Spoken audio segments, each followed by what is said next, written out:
Hey guys, welcome to this week's podcast episode for the Financial Freedom Podcast. I'm your host, Dr. Christopher Liu. And as you know, I'm always on the quest to seek the distinctions, the top 1% insights from people on the margins, cutting edge, doing amazing things, consolidate it and sharing it with the masses. So hopefully you get inspired, educated, motivated, entertained. And so today I have a special guest, Julie Gentry, and she is going to talk to us all about awakening your inner self, unleashing the power, dreaming big, going for it, YOLO, and I'm happy to welcome her. So Julia, welcome. Thank you. It's a great introduction. Yeah, I was just on the last podcast and I was like, you never know when is your last day, so you might as well go for it every single day. So So good. It takes us back to like the early 2000s. YOLO was totally it back then. yeah, we talked backstage, but tell the audience who you are, your origin story, and what you do. Yeah. It's so funny because I think for any person, how we get to where we are is so fascinating, but I think it really speaks to like being an entrepreneur, and where you start and where you end are so different.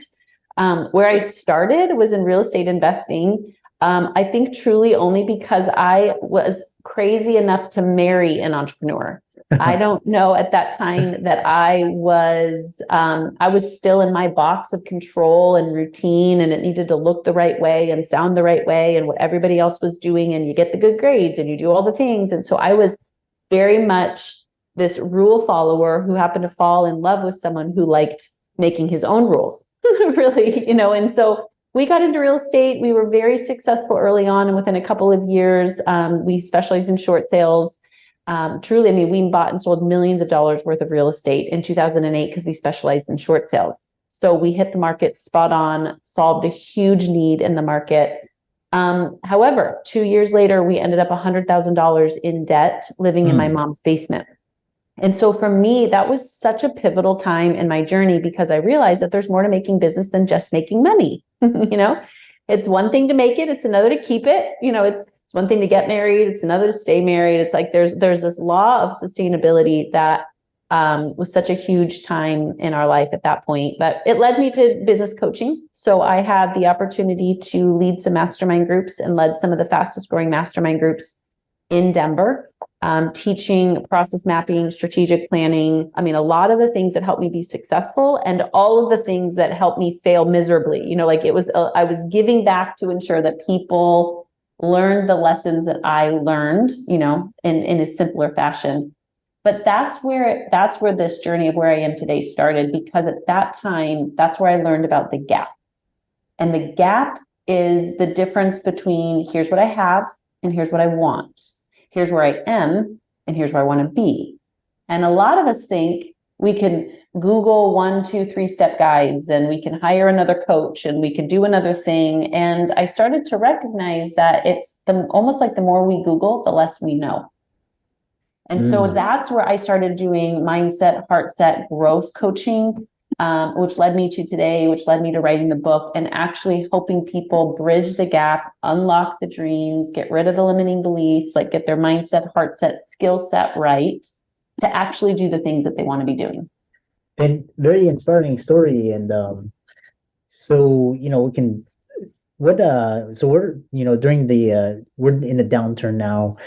The last 3 years for a lot of people. This advice I ever got was during downturns, try and break even, but really work your ass off. And when it flourishes, you'll rip. So what are some of the resources that people can, they're building businesses, they're toughing it out, they're grinding. What are some of the resources that helped you?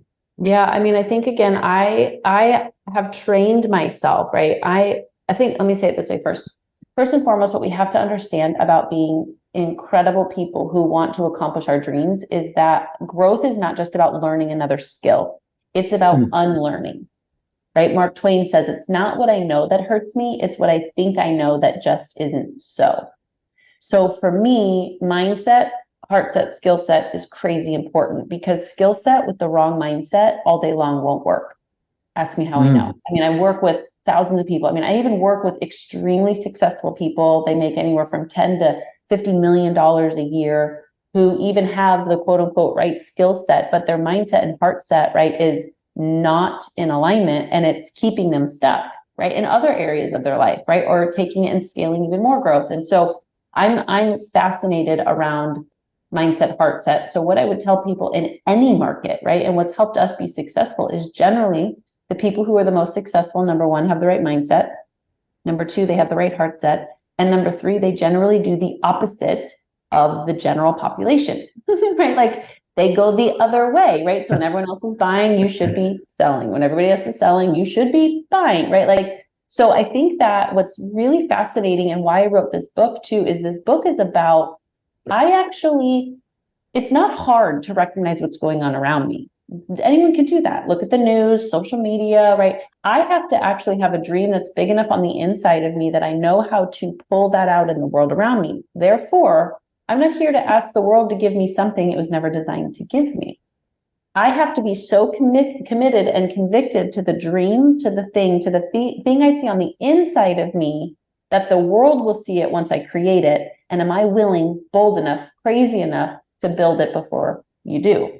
That's the power of dreaming, is actually creating a world from the inside out, not the outside in. Yeah, I love that. That's actually the first time I've always heard skill and mindset, but never heart set, and which really brings me to this idea is how to align with, some people call heaven, some people call it dharma, destiny. How do you align that to mobilize, get moving, and make an impact? So good. I mean, I am of faith, right? God is a huge, huge role in my world. And to be totally honest, I grew up in a Christian home. I knew intellectually a lot about God. And it wasn't until I unlearned things about him that I was actually able to learn about him, right? And so I'm just a firm believer, not praying to the universe. I pray to the one who holds the universe. I believe that there is a God who knows my name, who's chosen me, not because of what I do, but because I'm just his. And so when you have a heart set that is patterned after heaven, right? Like I actually now live from heaven, from revelation, from purpose, it makes life simpler. Not always easier. Let me say this is my favorite hashtag, simple, stupid, hard. It's still simple, stupid, hard.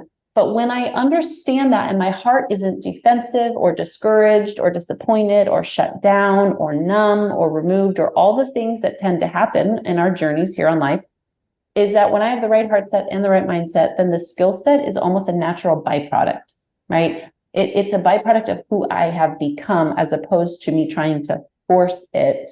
It's a byproduct. Yeah, I love this idea of forcing. How do people, so when, entrepreneurs, they're building and they come up these like either obstacles, frustration, could be roadblocks. How do they tell if it's signals from the universe, whether, to continue, if it's a trial, if they're on the wrong path, do they need to pivot? Like what kind of, is it their intuition? What tools can help them? So good. So I actually have a whole chapter in my book about this. It's called Conviction. What's your burn? And the thing that I say all the time is, number one, whoever said that hard is bad.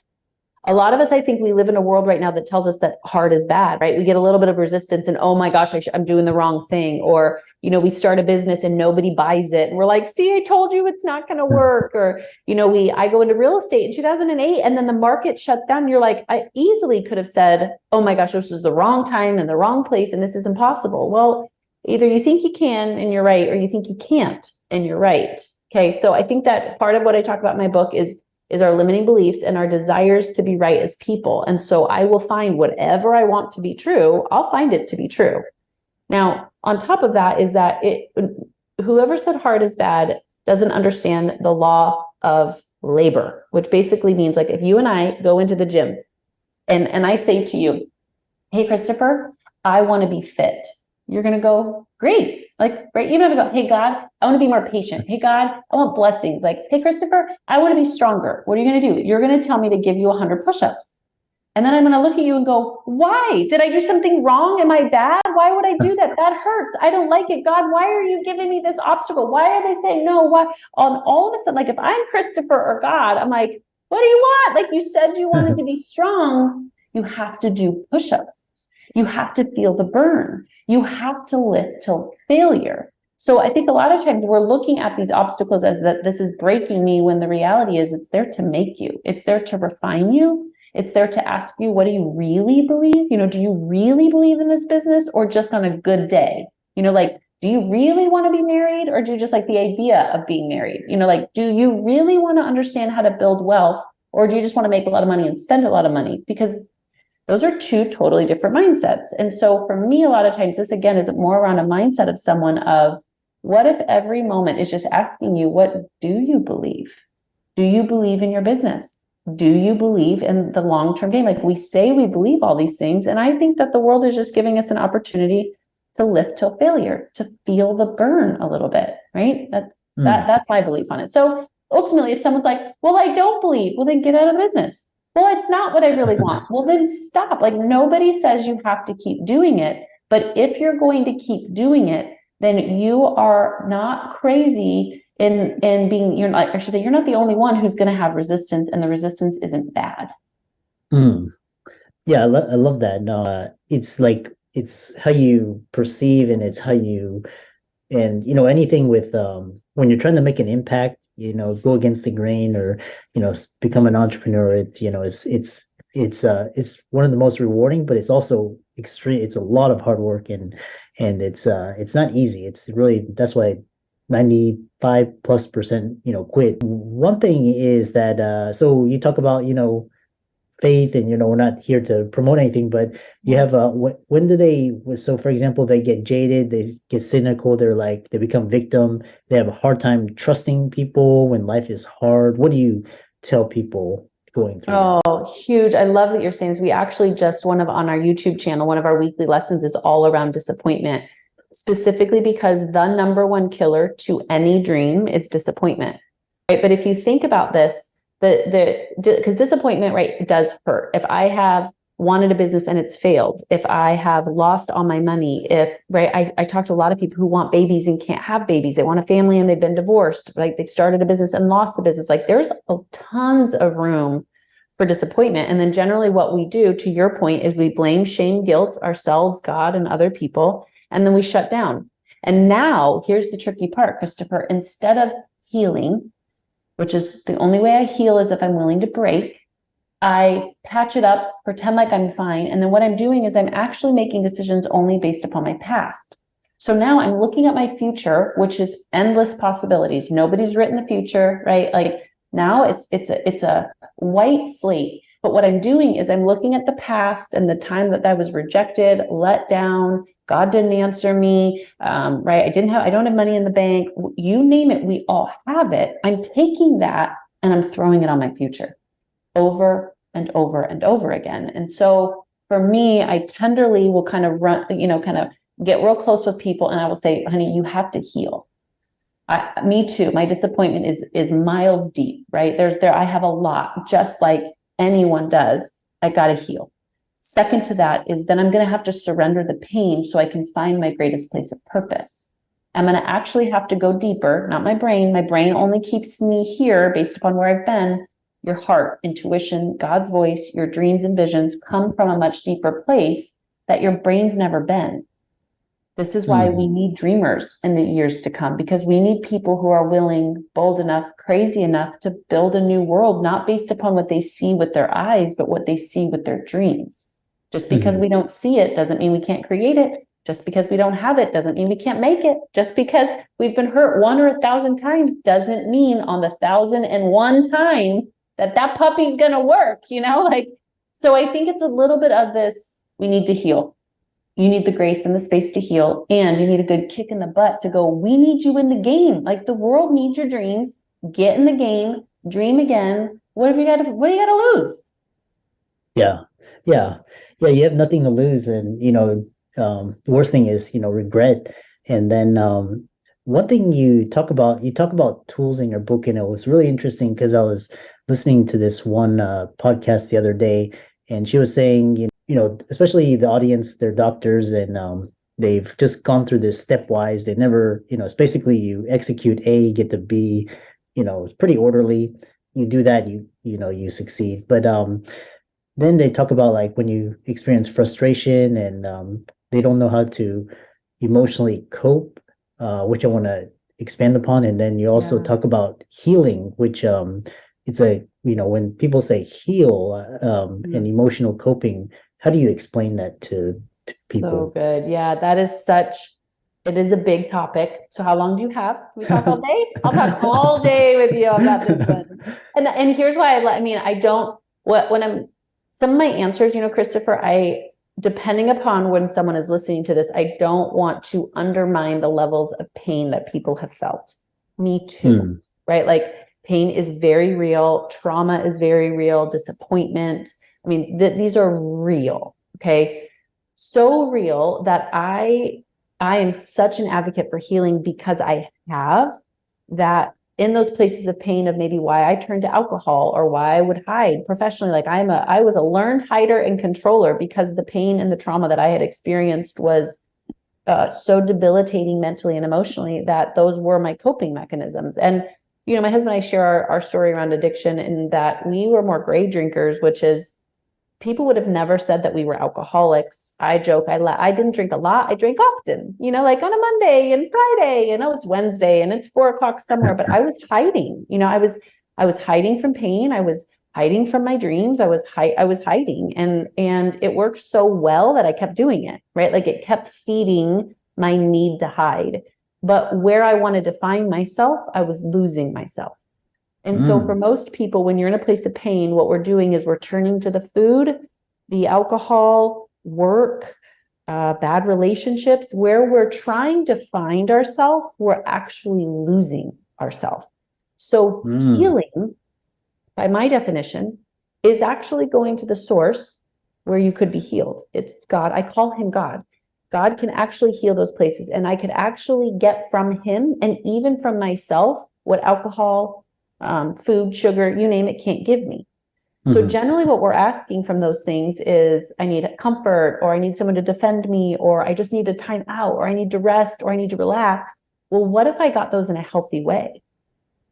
Like, what if I found comfort in something that was good for me, took a nap, drank water, moved my body, cried, processed the pain with someone, actually told them, like, I experienced this trauma. Most people would be like, what? Like we keep so much, so I think part of healing is that I'm actually going to the source of where I was broken, and I'm allowing God, myself, and healthy mechanisms to fully heal, process. Interesting. Yeah. And it's no easy journey. It's really hard, especially all the disappointments and anger, the betrayal. I love this conversation, and we could go on for hours, but how can the audience, I know you wrote a book, it looks like you have that in the background, and how can they contact you, follow you, check you on social media, and look into you?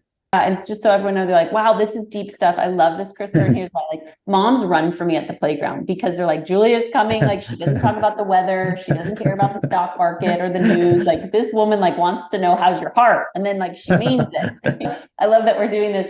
You can find me on any social channel at the Julia Gentry.